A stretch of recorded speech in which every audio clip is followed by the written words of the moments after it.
Hi, మన F&O మార్కెట్స్కి స్వాగతం. ఈరోజు ఫ్రైడే 23 జనవరి.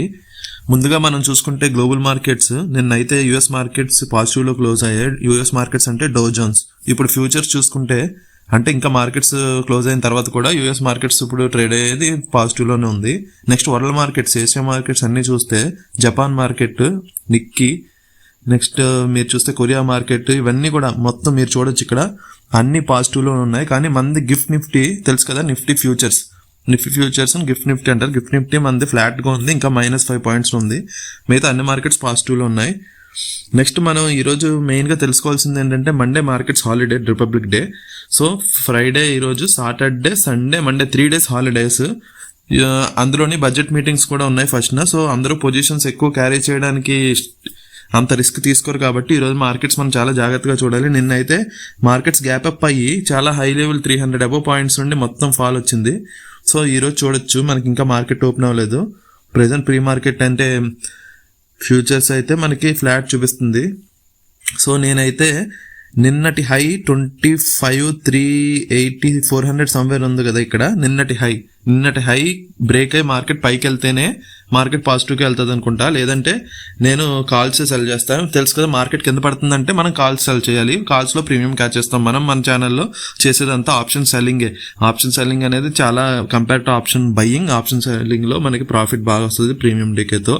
అండ్ ఈ రోజు నేను నిఫ్టీ సెలెక్ట్ చేసుకున్నా. ఎందుకు నిఫ్టీ సెలెక్ట్ చేసుకున్నా అంటే మనం ప్రతిరోజు నెక్స్ట్ ఏదైతే ఎక్స్పైరీ ఉంటుందో దానిలోనే, అంటే దగ్గరలో ఏది ఎక్స్పైరీ ఉంటుందో దాన్నే ట్రేడ్ చేస్తాం. మనకి ఈ ట్యూస్డే అయితే నిఫ్టీ ఎక్స్పైరీ ఉంది, మండే హాలిడే.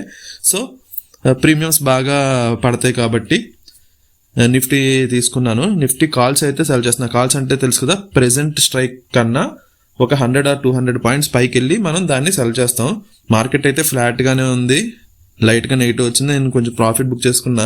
నెక్స్ట్ ఏంటంటే ఫ్రైడే మార్కెట్స్ ఎప్పుడు కూడా పొజిషన్ వాళ్ళు స్క్వేర్ ఆఫ్ చేయడం వల్ల, సడన్గా ప్రాఫిట్స్ బుక్ చేసుకోవడం వల్ల కొంచెం డిఫికల్టీగా ఉంటాయి. అందుకే ఏమంటారంటే ఫ్రైడే చాలా మంది పెద్ద ట్రేడర్స్ అయితే ట్రేడ్ చేయరు. యాక్చువల్గా వీక్లో వచ్చిన ప్రాఫిట్ అంతా ఫ్రైడే పోతుంది అన్నట్టుగా ఆలోచిస్తారు. నేనైతే ఒక రెక్టాంగిల్ బాక్స్ గీసాను. మార్కెట్ ఒక 1 hour నుండి ఈ బాక్స్లోనే ఉంది. ఇది డేస్ హై, పైన డేస్ హై, కింద డేస్లో. ఈ రెండిట్లో ఏ డైరెక్షన్లో మార్కెట్ బ్రేక్ అయ్యి పైకి వెళ్తే మార్కెట్ పైకి వెళ్తుందని పుట్స్ సెల్ చేయొచ్చు, కిందకు వస్తే మార్కెట్ ఇంక పడుతుందని మనం కాల్స్ సెల్ చేయొచ్చు. సో మీరు చూసుకోవచ్చు, మార్కెట్ ఆల్మోస్ట్ 1 hour నుండి ఇదే జోన్లో ఉండి బ్రేక్అవుట్ అయితే ఇక్కడ 11:50కి బ్రేక్అవుట్ అయింది, కిందకు వచ్చింది. బాక్స్ నుంచి కిందకి రాగానే ఇక్కడ మనం పొజిషన్స్ తీసుకోవచ్చు. నేనైతే ఫ్రైడే ఎక్కువ పొజిషన్స్ తీసుకోవట్లేదు. నిన్న మనకి ఆల్రెడీ 30,000 అబోవ్ ప్రాఫిట్ వచ్చింది కాబట్టి ఈరోజు రిస్క్ లేకుండా ఓన్లీ కాల్స్ అన్ని సెల్ చేసుకున్నా. జస్ట్ నా టార్గెట్ ఏంటంటే ఫ్రైడే, మండే మన ఉన్న క్యాపిటల్లో 50% క్యాపిటల్ యూజ్ చేసే ట్రేడ్ చేయాలని. సో ఈరోజు పాజిటివ్లో క్లోజ్ అయింది. మన ఛానల్ ఫాలో అవ్వండి. నిన్న వీడియో చూడండి, 36,000 ప్రాఫిట్ వచ్చింది మనకి. సబ్స్క్రైబ్ చేసుకోండి. Thank you.